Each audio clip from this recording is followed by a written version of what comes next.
Hey, what's up, guys? It's Talon. So, a lot of people tell me that they feel like their teammates just never stop fighting and they don't really know how to control teammates who just nonstop fight early game, where it feels like they can't do anything. And there's a lot of tips I give about playing for your own, game, playing around your own pace, and playing around kind of like your own strengths and power spikes and that type of thing. But some people just like those kind of non-stop fighting playstyles. And so I'm going to talk about a champion who has a really, really good playstyle as it relates to fighting constantly and who fits really well with your teammates who will kind of just non-stop fight. And I'm going to show you it through a game where I make a lot of mechanical mistakes. I don't play perfectly. We also have a lot of really good outplays, and this champion kind of just gets to do that 24/7, where you kind of just constantly get to play at a really high pace. And obviously that's Echo. It's a champion I've been ranked 1 on. I've climbed on a lot. And the reason he's so good early game at pressuring and fighting constantly is because his wave clear is so insane. So as you saw there, I was able to wave clear because Yasuo shows himself on a ward. I pretty much immediately first ability clear the wave, trade around the fact that I'm level 2 and he's only level 1. And then here you see I use the minions to make sure Pyke can't really go on me. And so you're going to see this game, Pyke is just going to constantly kind of be on me, be roaming, be fighting, and there's going to be so many fights early game. And that's really where my champion shines. And so I want to talk about how to utilize Echo's strengths and kind of how I'm kind of playing mechanically this game to get a lot of these outplays. So this playstyle, it's very volatile when you're going to be constantly fighting and pushing or whatever. You don't actually have to fight 24/7 when you're playing Echo. But he's a champion who fits really well with the champions or the teammates that are going to fight, because he's going to have that lane priority so frequently that he can move really often on the map. And I'm even in a matchup that's not really that beneficial with Yasuo. Like, he's actually, Echo's not the best champion into Yasuo, but you can see if he does trade on me, I can still trade back with my, combo to make sure I proc my passive. I get pushed back here, but a lot of times you get to keep up the pace of the game really, really heavily. As Echo, he has a lot of outplay potential, very mechanical, very focused on a lot of different kind of outplays, that type of thing. You see, again, as soon as the wave comes, I'm immediately focused on trying to get the wave pushed, playing around my shield really well, so that the enemy, even if they do trade on me and again win the trade because he's just a stronger early game champion than me, we're still able to get 2-hour first or our boots recall, so we're able to be strong there.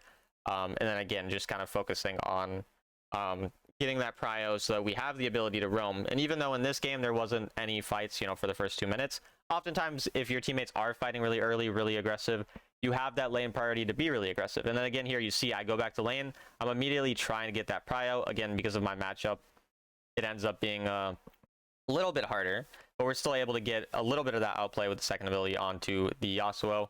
And then he does end up getting flashed on. And you can just see, again, my champion works really well in these fights. So you see, like, we even kind of bait the enemy around here, and then we end up getting our ultimate off.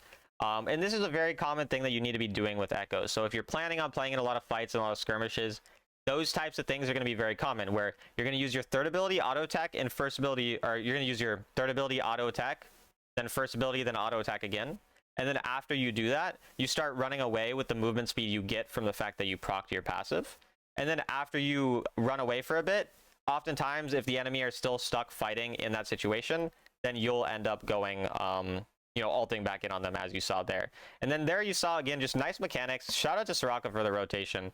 But the Pyke rotates, and we kind of juke backwards because we know he would expect us to go back to turret, so we juke up.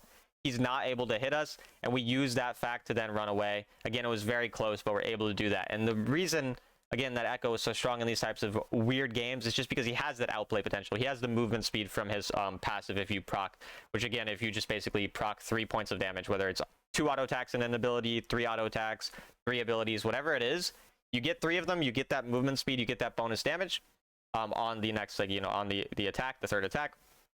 And you're basically just able to outplay people really well with that, to use it to run away, that type of thing. We tried to get the Pyke here, but we couldn't quite get him. And then I do end up dying because I thought I had my ult up, but I didn't. So I was kind of just being stupid there. Like, I was literally playing as though I had my ult, and I just didn't. So I remember that situation was kind of silly. But you can just see, even, like, I'm making some mistakes. I'm not playing perfect. It's a really fast-paced game. There's already been 11 kills. I'm talking so fast I need to drink water, but even then, we're still in a position where the game is completely playable, despite getting rotated on a lot, despite being in a bad matchup, all these things, because it's just a champion who gets to kind of keep the pace of the game up constantly. I go right back to lane, I'm immediately in another situation to fight, because my champion just can constantly fight. I throw my second ability where I know my ultimate's soon going to land, looking for the stun, and again, just constantly looking for that outplay. We ended up getting that kill onto the Yasuo because the first ability came back and procced our passive. And then even here, I'm just quickly like looking back to help my team because again, there's a lot of fights going on. I'm kind of constantly able to just keep up that pace. I go for the turret play because I see it here, and I'm not really worried even about potentially dying because my champion's just so mobile. I can go to so many different places, be getting a turret plate, and then a second later I'm going on the Varus as we see him on my teammate. And there's just like a lot you can do with this champion, which is why it's a really good champion to play, as kind of the title suggests, you know, with teams who won't stop fighting. And that's kind of, again, why I'm sort of making this video, because I think this game exemplifies that pretty well. We're at this point 3-1. I've by no means played perfect. I've made a lot of mistakes. But again, I'm playing around that second ability shield, trying to get that ultimate landed onto Yasuo. He did juke it there, unfortunately.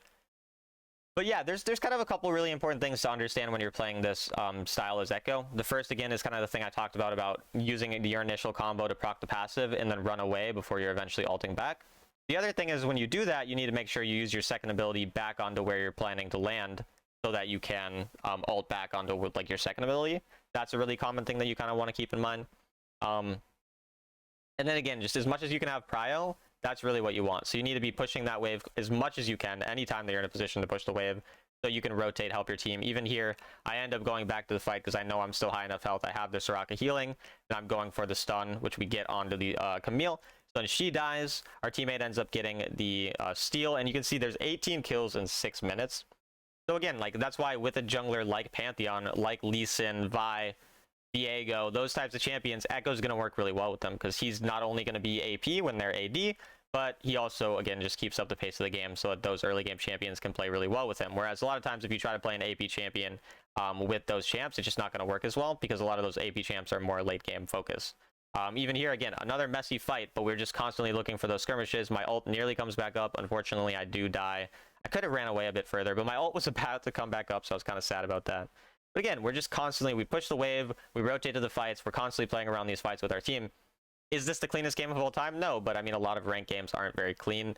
A lot of mistakes here on both ends, but that's like why it kind of fits, you know, the solo queue play style in ranked, in especially lower ranks even, right? Because in lower ranks, a lot of times you do these things and the enemy mid laner is not going to rotate as much or follow you or be as aware of that. And also when you're in an easier matchup, because again, Yasuo is a pretty good counter to Echo. If you're into a matchup that's not as easy, you know, or not as hard rather, then you're going to be able to do that, or just get a lot more outplays, a lot more, all of that type of stuff. We see that we're able to kill the Yasuo, and again, we're just constantly looking for these rotations to help our team, but then we make sure to go back to our mid wave when we can to push the mid wave. So now that Yasuo's dead, I know I can kind of just go onto the turret here. They don't really have much they can do. And again, you can just be overly aggressive. Like you can even, again, use your wave clear to get this mid wave really quickly pushing, and then you get to make whatever play you want. In this case, I went for the turret. In another case, it might have been a roam, but I'm just constantly able to do something. I'm never like, I'm never lacking agency. Whereas if I'm playing Orianna, if I'm playing Syndra, there's times in the game where my champion just doesn't do much. Obviously, it's a lot stronger, you know, in terms of 1v9 potentially. I said potential twice, but you get the point. The difference, though, is Echo just gets to be kind of that strong throughout the game. And then there we get the nice little outplay onto the Yasuo with the third ability ultimate combo onto him. So again, just using that to outplay people. It's why you put yourself in a bad position as Echo. A lot of times you're going to find a way out of it with those different ults and those different types of things. And then you're also really good into these aggressive comps, like, or into these squishy comps, or these comps that struggle into aggressive champions. So like Varus, for example, if a champion gets on top of him, he really struggles. Orianna, Syndra, they're the same. So if you're playing into these types of comps as well, you can kind of just permanently pressure them in fights and all that type of stuff. But again, you just see constant fighting, constant pushing of my wave and roaming. I'm always able to impact the map in some way, and that's led to me having a gold lead. It's not perfect. It requires you to kind of play mechanically well. So if you're someone who doesn't like focusing on mechanics, you don't like focusing on outplays, don't play this type of playstyle with this champion.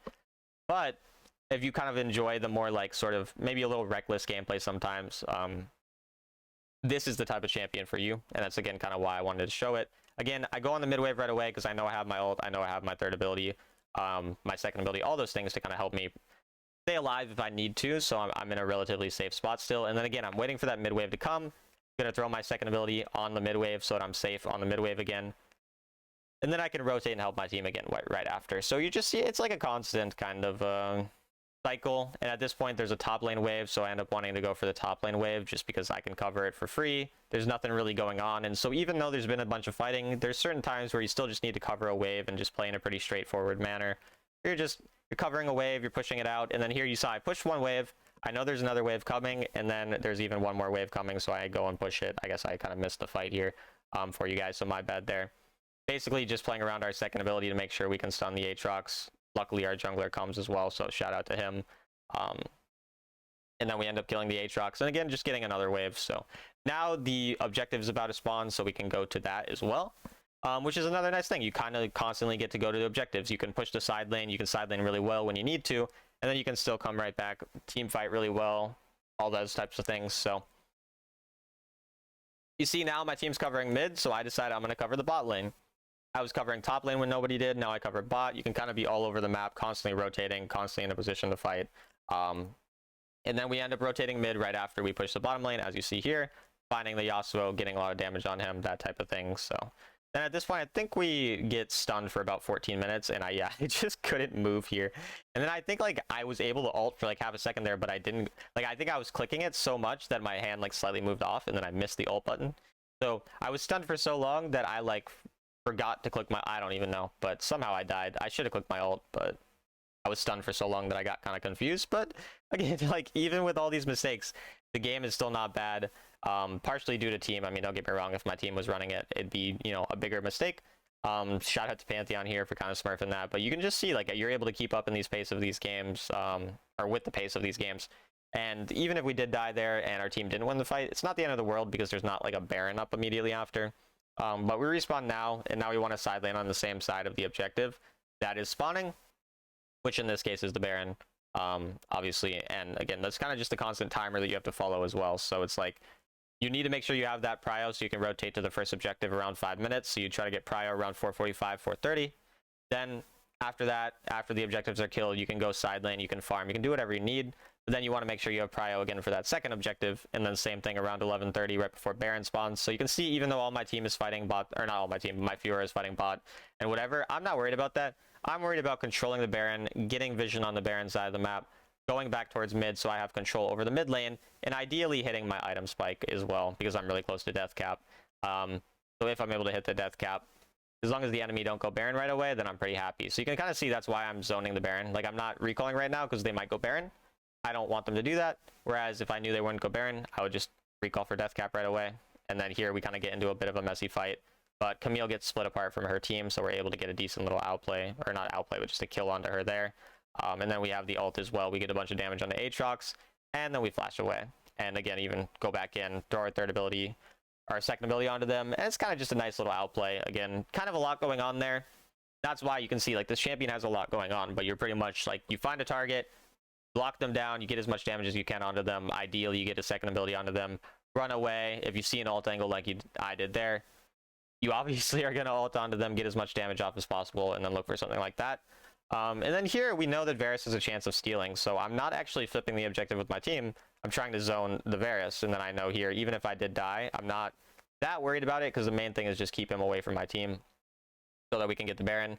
Fiora kind of realizes that we need to do the same, and so he's not really able to walk up here, as you can see, and we get the kill as well. Just keeping up that pace again constantly. We're trying to recall, but then this guy ends up being mean, but I think we kind of outplayed him here. Yeah. So I forgot about this outplay, but I thought that was pretty funny. And that's another thing. You get caught, you can just kind of outplay people with your ultimate. Your ultimate's broken, it's on a super low cooldown. The enemy try to go on you like that.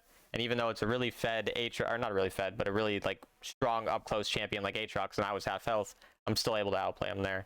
And then at this point it's pretty straightforward. We have the Baron, we push the side lanes out.